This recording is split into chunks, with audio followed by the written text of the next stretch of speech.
शुएब शाहीन साहब, ये कहना दुरुस्त होगा कि जो पाकिस्तान तहरीक इंसाफ का जो बल्ले के निशान के हवाले से सुप्रीम कोर्ट का जो फैसला आया था, पाकिस्तान तहरीक इंसाफ की उसके हवाले से भी दुरुस्त तशरीह नहीं कर सकी थी। अगर वो दुरुस्त तशरीह कर लेती तो शायद इलेक्शन के अंदर उनको कोई इंतखाबी निशान कोई तगड़ा सा मिल सकता था।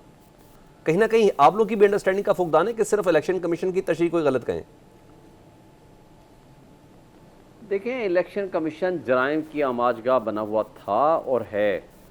आपको याद होगा कि हम जब गए हैं, आज भी बातें हो रही हैं, हम जब उनके पास गए, हमने पीटीआई की टिकट दी, उन्होंने कहा जी हम तो इसको मानते नहीं हैं। हमने पीटीआई नज़रियाती की टिकट दी, उन्होंने कहा आप डबल मेंबरशिप का तो आप दे ही नहीं सकते, उनको तो वैसे ही नहीं मानते। बाद में जाकर शाम 6-7 बजे जा कर के उसके प्रेस कॉन्फ्रेंस आई, दिन के 4 बजे हमें आर्डर मिल गया कि नहीं जी इनके एक्सेप्ट नहीं करने, ख़त्म हो गई बात। अभी सुप्रीम कोर्ट का फैसला रात के 11:30 बजे आया, इन्होंने 4 बजे हमें इंडिपेंडेंट डिक्लेयर कर दिया। अब मसला ये था कि हमारे पास ऑप्शंस कोई नहीं बचे। अच्छा, मेरा और सलमान अकरम राजा, हम चूँकि दोनों वकील भी थे, हमारी राय ये थी बड़ी वाज़ेह तौर पर कि हम पीटीआई नाम लिखा हुआ है, we are the PTI candidates, लिहाजा हम सिंबल जो भी हम मांगेंगे एक तो जॉइंटली सबको दें। मैंने इस्लामाबाद के तीनों हलकों का एक अपने जो कैंडिडेट थे सबके लिए एक सिंबल मांगा, वो उन्होंने चेंज कर दिया। वो आपको पता है जो रिटर्निंग ऑफिसर्स किन की इंस्ट्रक्शंस पे को फॉलो कर रहे थे, सारे इस्टेब्लिशमेंट डंडे के ज़ोर पे इनसे ऑर्डर करा रही थी।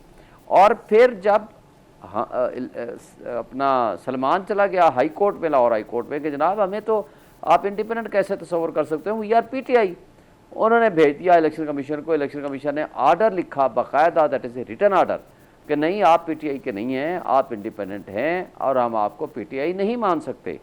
अब उसके बाद फिर सुप्रीम कोर्ट में कोई पटिशन फाइल हुई, 5 दिन पहले ये फैसला हुआ, लेकिन उसको परसू नहीं कर सके उस वक्त, क्योंकि वजह ये थी आपके सामने ही था, हम इलेक्शन लड़ते या आखिर लिटिगेशन में फंसे रहते।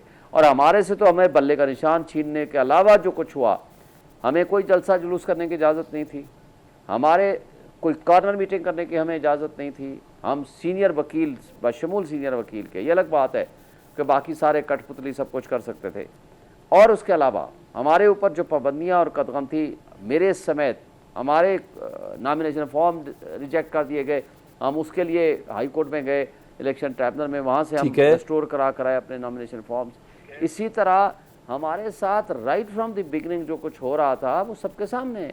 अच्छा शुएब साहब, अब होगा क्या? एक तो मुझे पहले बता दें इलेक्शन कमीशन की अब इखलाकी और कानूनी पोजीशन क्या है, क्योंकि बार बार जजेस कह रहे हैं तशरीह के हवाले से फैसला गैर कानूनी है।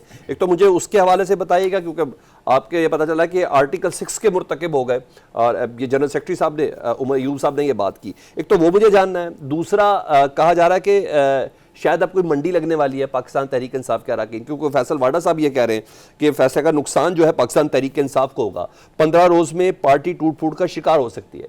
इसको उनका ज़ाती बयान समझें या कहें कि पाकिस्तान तहरीक इंसाफ के लिए को पैगाम है? देखें, फैसल वाडा साहब जिस तरह की गुफ्तगू करते हैं, एक बात तय है कि ये आग का दरिया पार करके पीटीआई ये अब इस हालत में पहुंची है। अगर इसमें इस्टेब्लिशमेंट ने अगर कोई अब ज़ोर ज़बर इस तरह की कोई हरकत की तो मेरा ख्याल है कि ये बहुत नाइंसाफ़ी और गलत होगा। मेरा ख्याल है सुप्रीम कोर्ट उसमें इंटरवीन भी करेगी और इंटरफेयर भी करेगी। सियासी इस्तेहकाम आ सकता है सर सुप्रीम कोर्ट के इस फैसले के बाद? जी, मैं समझता हूँ कि इस्तेहकाम भी आएगा, बल्कि ये नुक्ता आगाज़ है। इख्तिताम तब होगा कि जब इमरान खान के साथ नाइंसाफ़ी जो हो रही है उसमें भी उसको इंसाफ मिले, और उसके साथ जो हमसे हमारा सीटें छीनी गई हैं, जैसे मेरा अपना हल्का है, कठपुतलियों को मुसल्लत किया, जिसने आधे से भी कम मेरे से वोट लिए, 1,05,000 वोट लिया है मैंने इस्लामाबाद से। ये पाकिस्तान की इस्लामाबाद की तारीख में सबसे ज़्यादा वोट पहली दफ़ा मैंने इतने लिए। और वो कठपुतली ने, तारिक फजल ने, जो 50,000 वोट पे नहीं लिए, उसको उठा करके वहाँ मैंने बना दिया नोटिफिकेशन करके। तो ये सिस्टम का रिलीफ है कि आपको सिर्फ अदालत की तरफ से रिलीफ मिला है?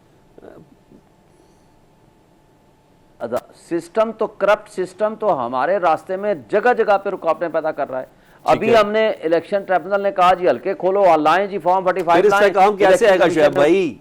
सिस्टम का भी आपके साथ होना जरूरी है। देखें, इस सिस्टम करप्ट सिस्टम के रास्ते में अब अदलिया रुकावट बनेगी। इन कठपुतलियों के मुकाबले में अदलिया इंसाफ देना शुरू कर देगी तो ये सारी चीज़ें हट जाएंगी। कौन सा सिस्टम? क्या हम सिस्टम को क्या समझें, यानी एस्टेब्लिशमेंट को हम सिस्टम समझें, या उस करप्ट ब्यूरोक्रेट्स को हम सिस्टम समझें, या वो जराइम की आमाजगा इलेक्शन कमीशन को सिस्टम समझें, लेकिन ये लोग अब 25 करोड़ आवाम के हुकूक के तहफ़्फ़ुज़ करने की बजाय उनके हुकूक सलब कर रहे ठीक है। हैं। उन्हीं का खा के देखें, ये पब्लिक एक्सचेकर से इनको तनख्वाहें मिलती हैं।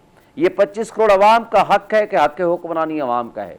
उनके हुकूक पे जब डाका डालेंगे, वाहिद एक आस और उम्मीद और होप की किरण होती है यानी पाकिस्तान तरीके साहब की तमाम उम्मीदें सुप्रीम कोर्ट है, अदलिया ही से उनको रिलीफ मिले तो मिले, सिस्टम के हवाले से वो कहते हैं कि अभी भी करप्ट है।